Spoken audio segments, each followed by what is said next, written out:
We have Slowest Timelord on the show. This is a long time community favorite. I think the entire Chia community hangs on Slowest's every word, probably in the order of who gets most paid attention to. It's got to be like Gene, Bram, Slowest. That's the ranking. So not even the FOMO crew approaches the amount of cachet that you've got within the community. So welcome to the show, Slowest Timelord. I guess the first thing that I'd like to ask you is, what's your origin story in crypto and Chia? I mean, this to me is always a very interesting question. Not one that I think I've heard unless I missed it in some space where you went through it, but I'm just generally curious because how and when you got exposed to Bitcoin and or some form of crypto, and then how you made your way to Chia is always a very interesting place to break the ice in a conversation. Yeah, first of all, thank you for having me on the show. I'm really glad we got the times to work out. I've been wanting to come on for a long time.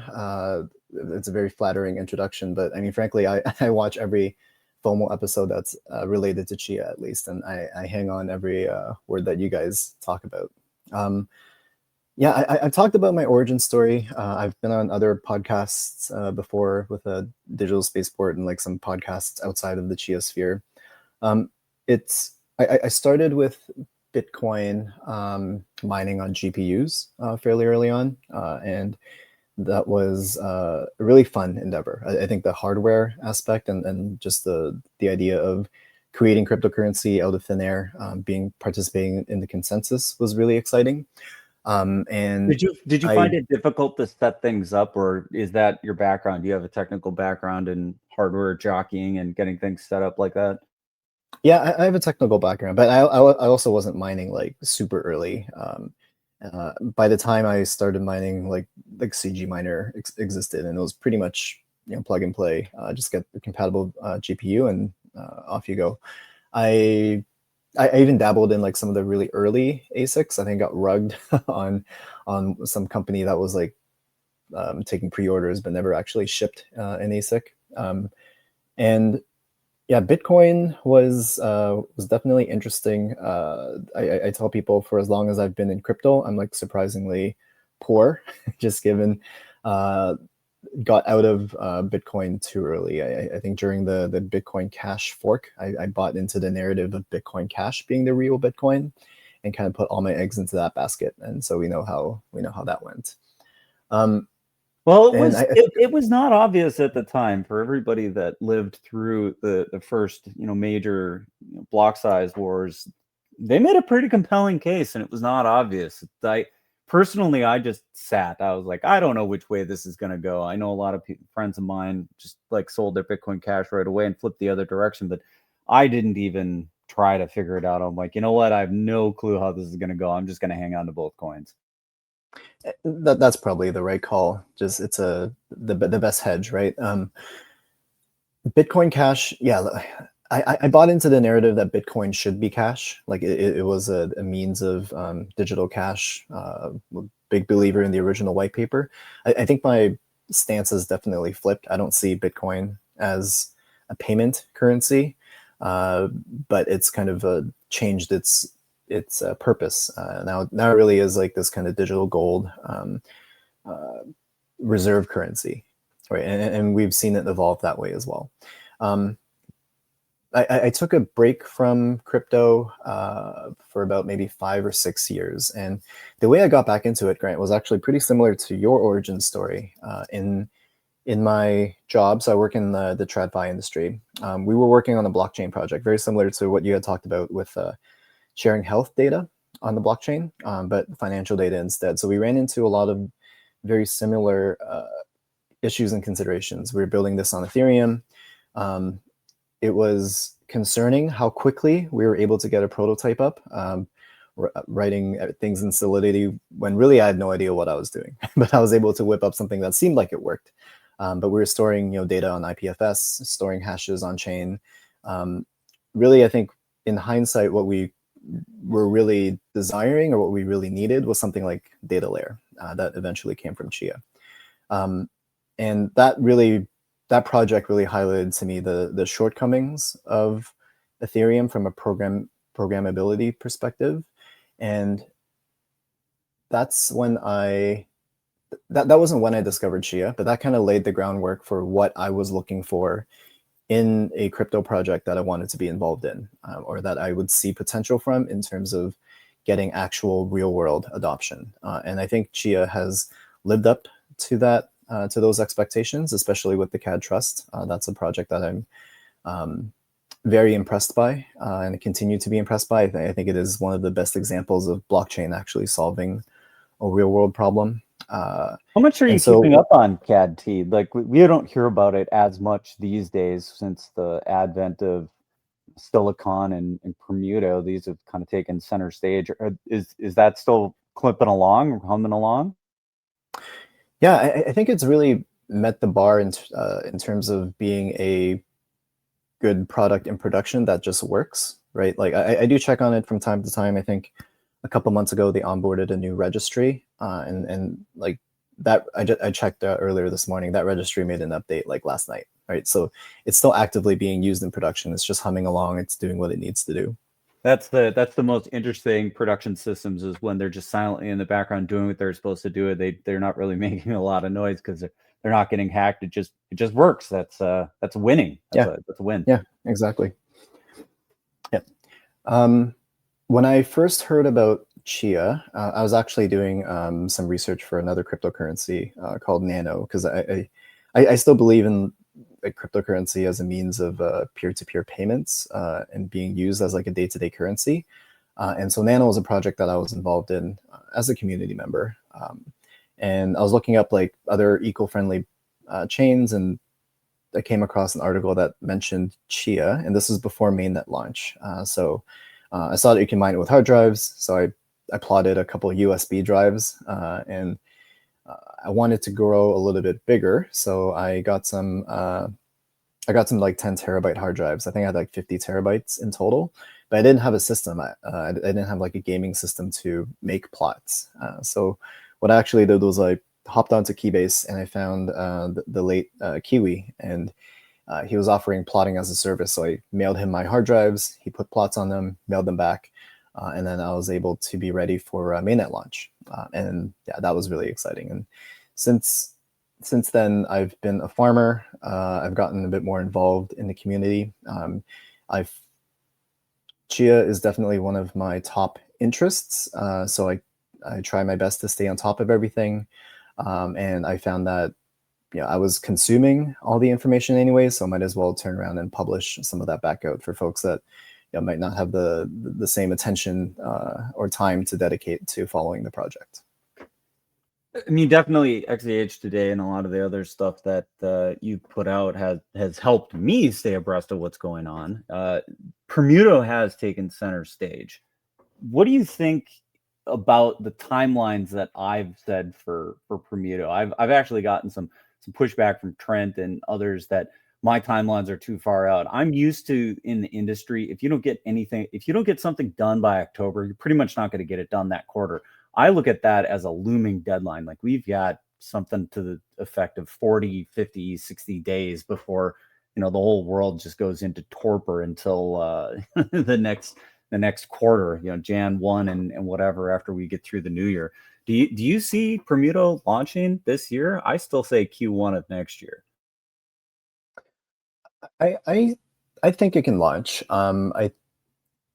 If you follow the Discord and like the messages that have been shared out like through the AMAs and just through Gene and Trent talking, there's definitely been reading between the lines. There's been delays and shifts. I don't know if it's going to be out by end of summer, but like I could see it coming out in October, because I think these things they miss summer. We're September. They miss summer, right? I mean, August is the end of summer. That's a miss. Yeah, I think these things can happen fast though, because it sounds like they have been working on getting all the external partners and different folks on board. It sounds like the recent delays they're just waiting for external partners, and so they're doing a bit of a side quest with a related project. But once they get approval and things are on board, then it just launches, right? Then it's in the market. And if you look at the minimum exchange listing requirements on the New York Stock Exchange American, they can't launch until they meet those minimum requirements. So I imagine that's what they're shooting for, and those minimum requirements kind of give you an idea of the size of the product right when it launches. So I heard Trent talking a bit about that. One of the things that they had to do was just go out and find liquidity. They had to come up with, well, I don't remember if the number was $5 billion or $1 billion worth of liquidity that was needed to really make this market work. Is this what you mean when they're out there having to find external partners and whoever to get involved? Is that the thing that I'm recalling correctly, that they needed to launch this thing correctly? Yeah, they're following a lot of the rules that were put into place from the Americus Trusts. I don't know if you guys are familiar or if you read the XCH Today article comparing the two. But there are exchange listing rules, and the Americus Trusts kind of help establish that because they offered a very similar product to ACDCs back in the 80s. So they do need enough depositors in place and enough initial holders of these ACDCs to be listed on the NYSE American exchange. Busy pulling up this article from XCH Today because I think that this is interesting. So sometimes we'll throw this stuff on the screen so in case somebody wants to read it later. Yeah, I actually hadn't had a chance to take a look at this one, so I will have to read up on this a bit. Lucas, are you familiar with the Americus Trusts? Did you get a chance to check out this article? No, I didn't see this article, so I likewise was pulling it up. I'll give it a read after the show. This is very recent. I wouldn't fault any of us. August 10th, so no fault there. I can give you guys a walkthrough or like the big takeaways here, but yeah, please. Yeah. So Americus Trust, again, like in the 80s, they had this prime and score product. If you read the description, you can see it's very similar to an AC and a DC, right? So the primes gave you exposure to the dividends and the voting rights, but they also had like a small piece of capital appreciation that was like predefined when they set up the trust, and then the score gets the rest of it. And this is a much more complicated product because like the trust expires after 5 years, and then they would have to pay back out the folks. But you can see this was a very successful product in the market. They ended up creating 31 trusts. And if you scroll down a bit, there's a table there from a research paper I found that, that table right there. You can see that column that's highlighted is the percentage of that particular company's outstanding shares that were put into the trust at the launch of the trust. So some of these like hit the 5% cap right away upon launch. Others like started like maybe at 1% and then grew over time. But there's definitely demand. So like when Gina and Trent talk about like the billions that they expect to have deposited in, for example, Microsoft shares into the trust, I think a lot of it is based on this kind of historic demand for a product like this. And did this product go away? Like what happened? Like why don't we still hear about Americus Trust? When I was looking up the article specifically, I found other things that this was dying off. Yeah. There's a section of this article that describes why. It basically tax reasons. The dividend pass-through that the Americus Trust was doing, they were getting double taxed, right? So like Americus Trust itself would get taxed on the dividends, and then when they pass through the payouts to the holders, they had to pay tax on those. That was because of the structure in which they set up the Americus Trust and the kind of tax law changes around it. So they were grandfathered into like this old rule that wouldn't do double taxation. Then they revoked the rule, and after the IRS revoked that rule, you basically couldn't make the financials make sense for this product. Whereas with the Bermuda Trust, they're establishing themselves as a single stock voting trust where the dividends are qualified or considered qualified income, so that it would not be subject to this double taxation rule. I am excited about the prospect of what they're bringing to the table. There's whole swaths of the internet that are devoted to people chasing dividend income. This is a way to achieve FIRE. It's a very popular thing. So I could see for some of the people that are thinking about that. And we've even seen Permuto discussed in some of the subreddits on Reddit that are devoted to this, where they're considering what Permuto brings to the table. I definitely see that there's the potential for the demand for this and that people would be very interested in it. Gene at one point said that he thought it was a large push from institutions that he would see wanting to chase this. Is that still the thought process that you're aware of, or do they see this as a mix of retail and institutions? I definitely, yeah, I definitely see demand coming from both. Again, if we look back at the Americus Trust, I didn't include it in this article, but some of the research was looking at like retail versus institutional ownership. And at the beginning of the trust, it was mostly institutional, because you do need the shares in the first place to deposit to get the primes and scores. But over the lifetime of the trust, especially as it got closer and closer to the expiry date, the shift was towards retail. So just based on that, I could see something similar happening. There's definitely benefits for both. I think I have a hard time seeing the dividend investor, like if you look at the dividend subreddit, like folks like that directly buying DCs. What I think would be a more likely outcome are institutions that create ETFs or like bundled baskets of DCs and ACs to create higher yield ETFs than the ones that are available, or at least like more customizable ones. Because if you look at like high yield dividend ETFs in the market today, or if you look at how dividend investors are choosing the stocks they invest in, they're just choosing the ones with the highest dividend, right? They're not really putting a lot of focus on what the actual company is or the industry that the company is in. Like dividend ETFs would have like tobacco ETFs in them, and even if it's against like your investment principles, because it pays high dividend and you're just buying a basket of ETFs, you naturally get exposure to something like that.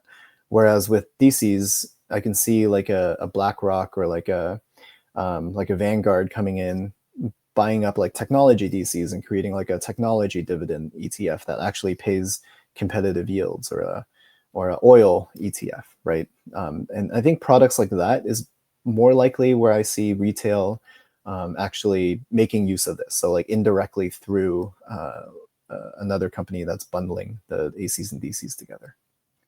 So with Permuto, we start to see Chia gaining maybe an MVP. Like it has the use case that starts to chew up some block space.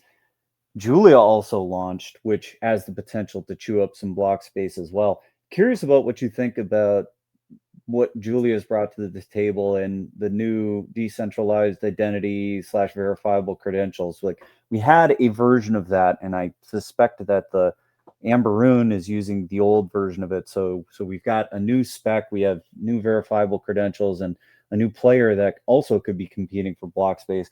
Have you had a chance to dig into Julia much? What's your thoughts there? Yeah, I really like what Ken is doing with Julia. I think it's a great idea. It's a very needed product in the market, but I think the obvious challenge is getting the adoption and network effect to actually put some of what they're creating into like into the like I know they want like YouTubers to put QR codes into their videos, but it does feel like if they don't make it like an accepted kind of social standard, then it's hard to see how they can really get wide traction on something like that. Where I think they could be successful, however, is like if there are individual use cases where you need to KYC somebody or like verify somebody's age.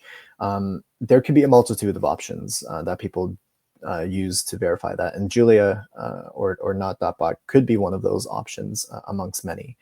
But if they're looking to like actually become a standard across the internet or across social media, I think that's a much higher bar to reach.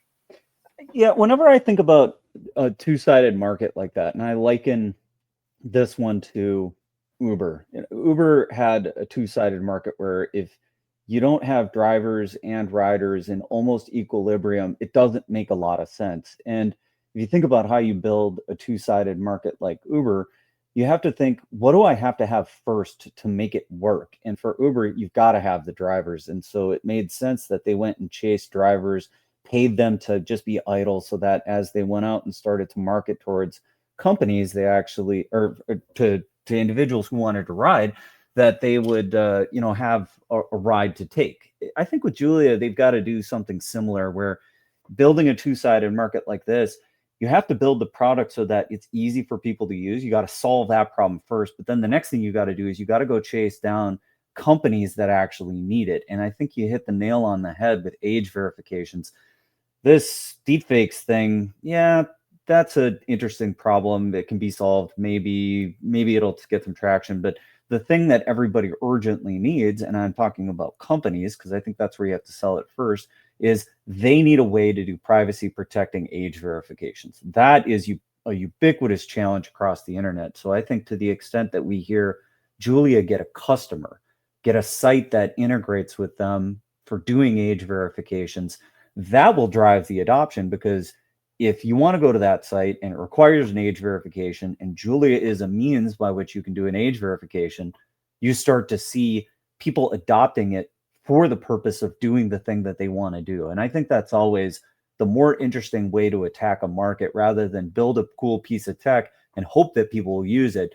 Rather, build a piece of tech that solves a problem that people have, and then they use it to solve the problem they've got. Then you start to get those ancillary network effects going. Yeah, no, I completely agree. The Uber analogy is really good. I guess if you extrapolate that to Julia, they would need to get like creators on board to start embedding these QR codes into their videos, because I think what they have with the Chia community are the users that, we have the ability to scan the codes, but we're not the ones creating content. At least most of us aren't. Where we need to confirm that we're not AI, right? Yeah. But even with the creator thing, I still think, the fact that it can do an age verification, I mean, you've got just about every site on the planet starting to have to think about that. Social media, a big one in Australia and the UK, and then just, various types of places where governments have said you have to keep, this out of the hands of children. And the government's been making those types of rules since they said you had to be a certain age to buy cigarettes and alcohol. So like we've always had in society the desire to say certain products are for adults and certain products are restricted by age. And if that's something that they can tap into, I think that they'll likely find a lot of success, especially if that privacy protecting part of it resonates with consumers. If there is some competition out there for getting this solved for various companies that need it. Yeah. I mean, if I had a choice between showing my passport or showing my Julia credential, I would definitely choose my Julia credential. So then, if this starts to show some block-based pressure along with Bermuda, we could start seeing full blocks, in 2026, which would start to make some of your options bets very interesting. I know that you famously made an options bet with Cameron. I think you lost the first one though, right? I mean, I sold the option, so I guess you can say I won the bet. Like Cameron was betting XCH would be above a certain price by that date, and it didn't get there. So I took my XCH back, and I took whatever he paid for the options contract. Oh, you won. Oh, right. Cameron made the wrong bet the wrong way. Okay, that's what I'm trying to recall this exactly. Yeah. Yeah. And that was very ad hoc, right? That was like me and him like sending like Chia Lisp to like over DMs to one another, because there wasn't an option standard at the time. I'd say that was more of a proof of concept, but more recently, like Rigidity has put like proper option support in Sage, and a community member, the mayor, put together a site to view options that are available on the blockchain. And so I recently sold another option contract there. I don't know if you saw that, but it was a 10-year expiry. So somebody can buy XCH from me within the next 10 years for $56,000 in XCH, and somebody took the option. Somebody took that option. Okay. Yeah, so we'll see how that plays out. So for everybody thinking about what we're talking about here, options are a right to buy or a right to sell. I think in this case, it's the right to buy a Chia. So Slow has said, I will put up one Chia for $56,000 anytime in the next 10 years. And somebody has taken that option, so they can, at their discretion, pay him $56,000, and they will then be able to take ownership of that Chia. Slowest Timelord, That's right. why 56,000? I think it was 55 or 65. It was like kind of playing into the 2 XEH equals 1 BTC meme, which is really a comment on supply, but just having a bit of fun. Gotcha. I like it. Yeah, I sold the option for $2. So for the price of $2, this person now can, in the next 10 years, choose to exercise the option or not. Well, we'll see how that goes in 10 years. We'll check back with you in 10 years. So we did a show about the origins of Bitcoin, and I know that there was some amount of excitement for us doing it, and it still gets quite a bit of play. Shockingly, I watched some of the episodes that get viewed, and the origins of Bitcoin gets played over and over and over again. Do you think we got it right? Do you think that Bitcoin was generated by a team and the people who originally were working on Mixmaster? Do you think we hit the mark, or do you think there's still yet to be uncovered there? I know that there's been some recent news that there was a new person that was speculated to be Satoshi. I kind of looked at it and said, I'm not so sure. I think I'm still leaning on the Mixmaster team. I think what you guys landed on is also what I would bet as the most likely candidates for Satoshi. I do think it was a team. I mean, Lucas, you and I have been kind of trading notes, so we kind of landed on the same kind of Mixmaster connection, which I don't think I've seen anyone else made or make. So I think you guys have probably come the closest, at least based on everything I know about the Satoshi evidence or the lore. Slowest Timelord, you had posted an image, a graphic, somewhat cryptically in the way of everyone we know online. And when I reverse searched that image, I came across the Mixmaster page, and I was taken aback, both with the timing and those people who were involved with that Mixmaster service, and things began to fall into place. How did you come across that? I'm guessing you're talking about the Sailor Moon black and white image. Yes, the Sailor Moon. I never watched that show, so it wasn't familiar to me. I don't know if you were a fan of the show. I came across it. I knew of the show. I never watched it myself either.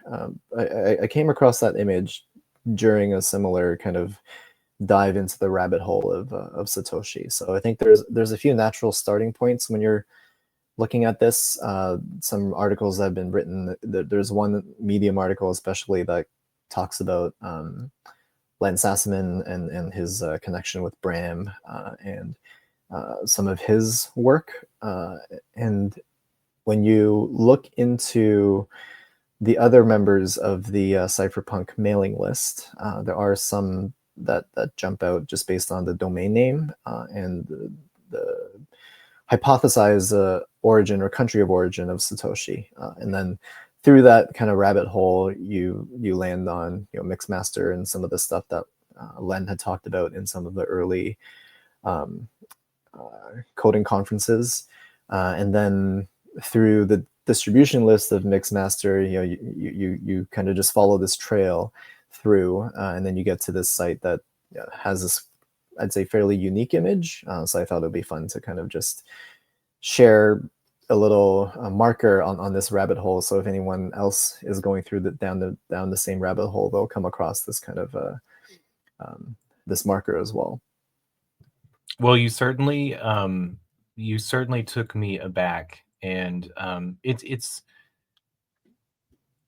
it has been interesting to see how some of the narratives have overtaken the drive and the focus of early and pre-Bitcoin notions of what peer-to-peer blockchains were going to solve. But it was most interesting to me to go back also and listen to some of the discussions of the Mixmaster team, and to see these notions uh, uh, of having enough transactions, of having enough users on it to provide some sort of anonymity, and then to see, you know, where some of the issues lie with say Monero, the Tornado Cash, some of the problems that they've had today. So if anyone didn't go catch those, or if they want to be, you know, put in a time warp to both present problems today, that's a darn good YouTube video to go hunt down and watch. Yeah, the whole idea that the only way to have anonymity is to swim in a school of fish and to have all the fish look relatively the same size and not stand out. There were a lot of aspects of how you provide some sense of anonymity and privacy, and having a place to hide was extremely interesting. And it's resonated with me as I keep thinking about how crypto can work, how you need regular traffic within the network to have some sort of sense of this. And even as Julia was starting to come together, thinking about that, like if you have very few people creating identities, can you really hide? It's really hard to, if there's, you know, only 3 people that created any identities, well, and they start using them right away, then it's pretty obvious which ones are which. That's a hard thing to think about if you haven't been exposed to those type of ideas. So definitely what the Mixmaster team was doing as far as providing this ability to have anonymous remailers, and how that influenced their thinking in this whole peer-to-peer online crypto privacy protecting anonymous transaction style world. It's worth a listen, as well as the Meredith episode. I think when we had Meredith Patterson on, it was a pretty awesome opportunity to talk to somebody who was there at the beginning. I think Julia, or using blockchains to also rethink and go back to the basis of what identity is going to have profound impacts. But Slowest Timelord, you said earlier that you were early into Bitcoin, and you took the BCH, the Bitcoin Cash route. How, when you look at where crypto has come today, especially after the ETF launches and broader adoptions, how what are your thoughts more broadly with where crypto and blockchain are at, as maybe a political movement, or as solving some of these notions of cash and currency being money instead of just digital gold?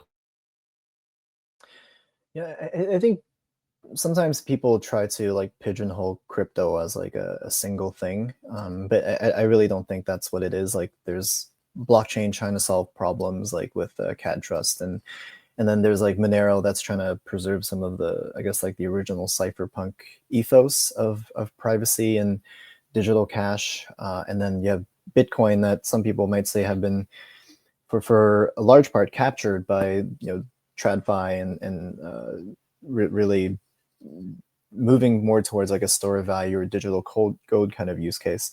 And I don't think crypto needs to be any one thing, right? That's actually one reason I find like the Permuto product so interesting, is because they found a way to kind of solve a problem, or create like this new financial instrument in ACs and DCs, but do it in such a way using Chia's technology and really Chia's moat that makes that still adheres or upholds some of these original cypherpunk principles. If you look at some of the other securitized like products that are offering like tokenized securities, they're all entirely permissioned, right? They're on these chains where you can only trade them if you're on a whitelisted and you're within this walled garden, even if it's on the public blockchain. And there's no anonymity. You know, you're KYC'd. But the way that Permuto has structured this product, yes, you need to be KYC to deposit the shares and to redeem the shares. But once the AC and DCs are on the secondary market, like you're able to trade them as you would, not exactly like a bearer certificate, but in a lot of ways, like you could sell somebody your stock for cash or a suitcase of cash, as Gene likes to say, because of the peer-to-peer nature of offer files and the fact that it's a natively tokenized security. So like by owning the CAT token, you own the security. You're not owning like the right to that security that's actually held elsewhere. And because of that, like you are able to preserve some of these cypherpunk principles of you can trade borderlessly, permissionlessly, and it's a nice way that we're solving something while also bridging TradFi and the blockchain at the same time. So I don't think crypto needs to be any one thing. The different projects I do believe have different value offerings. Like I don't think Ethereum is going anywhere. I think Solana is a great place to trade meme coins. It's got a great UX for that. Ethereum's doing its own thing. It has its own value proposition. Bitcoin has a different value proposition. I think there's a place for all of these projects, and depending on what your principles are and what you're going after, there's a different coin or a different place to build. But you're also a farmer, and you mentioned an interest in the CAD Trust and probably an understanding of the broader implication of carbon markets in international finance. What do you think about the proof of space of time, the upcoming plot formats, and is proof of work here to stay regardless if the energy requirements are altered? And I'm thinking about AI and a world fight going on for the production of energy that we're seeing now. Does proof of work last regardless, or what does that look like to you? I mean, part of what got me interested in Chia was definitely the accessibility to be able to participate in consensus without a high electricity cost. So to answer your question about the plot format, I'm very excited that it will kind of bring us back to like an equal playing field. And I don't think anyone would disagree with what Chia is trying to solve. They might disagree with like the way it's been implemented, or some of the timelines involved, but like in principle, this idea of letting anybody participate in consensus with existing hardware that they have in any geographical region, like that is that's hard to argue against, right? And then the rest is execution, which is easier said than done. So I'm excited for that plot format. I think there's been less of a focus on energy consumption in recent years, less of a focus on climate and carbon. But I think these things also come in waves. Bitcoin, I don't see Bitcoin going anywhere. I think the energy use the supply could increase to keep up with demand of both AI and Bitcoin, and just the human race and the constant increasing demand for resources. There are ways to meet that demand. It's just something that folks need to, or governments need to invest in, and I see that happening over the long term. Well, I'd say like geopolitics are certainly not my area of forte, so take that as you will. Right on. Well, we're just about at time. So any closing thoughts? Or I mean, that actually I think is a pretty good place to land, unless you've still thought something up in the last little bit of discussion that you really want to get to. I think that's an interesting place to stop, just thinking about Chia going back to its origin story of low energy accessibility, getting out of this high energy GPU thing that somehow it crept in, and getting to a proof of work system that is very democratized, able to be run on anybody's stuff without the need for cheap electricity. I'm also looking forward to that day. Yeah, I mean, no pressing thoughts. Just want to thank you guys again for having me on the show. Happy to come on again if you guys want to talk about any other topic. I love talking about this stuff, so anytime, yeah, if you want to send me an invite and we can make the time work. All right. And we'll see you next time on FOMO.